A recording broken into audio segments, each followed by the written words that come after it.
Oh, hello. Yes, I just wanted to share something with you that I had the misfortune to watch yesterday. GB News had a segment about free speech champions where they were talking to just very ordinary young people, not young members of the Young Conservative Party at all, as you can see from the photograph, in the slightest no. Anyway, just ordinary young people concerned about free speech. So I thought to myself, okay then, let's see what that's about. Well, wouldn't you know it, it's an offshoot of the Free Speech Union.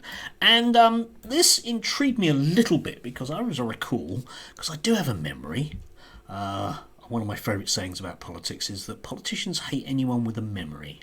I've got quite a long one.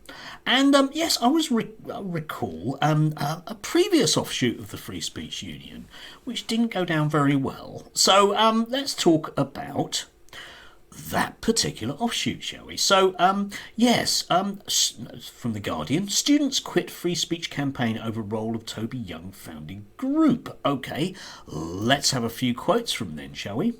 The reality of the Free Speech Youth Advisory Board, they say, there's young people involved, was rather different. Instead of finding a forum for their hopes of opposing repressive regimes and helping minority voices to get heard, you know, that kind of important freedom and speech thing, they claim that they were censored. Free speech, eh? If they disagreed with the group's right-of-centre orthodoxy. And they say they were dismayed to realise that the supposedly grassroots project appeared to have been AstroTurf front for Toby Young's controversial press group, the Free Speech Union. They weren't told this. Yeah? Astounding. Anyway, we have been used by Toby Young to legitimate this project, said Harry Walker, president of the Bristol Free Speech Society, who emphasised that he spoke in a personal capacity. Organisations like the FSU are just perpetuating a culture war. Yeah, you know, one of the problems perhaps about trying to hoodwink young people is they're not stupid, Toby, despite what you might think. And further down, I love this particular bit because this is so relevant at the moment. Instead, WhatsApp discussions were largely dominated by discussions of such figures such as self-styled Professor Against Political Correctness Jordan Peterson and anti-trans activists. Yeah, that's the important one, isn't it? Yeah, anti-trans activists. So much of what we're seeing at the moment in terms of free speech is an anti-trans agenda.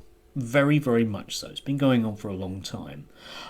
Just on a wider level, I can see the way that Talk Radio, GB News and certain other outlets are effectively creating their own particular media echo chamber. You can see these figures in terms of the kind of people that will have links to like Spiked Magazine, the Free Speech Union, and these weird, really weird, you've never ever heard of them, think tanks that are cropping up to supply people that are experts, that all seem to have exactly the same view. Yeah.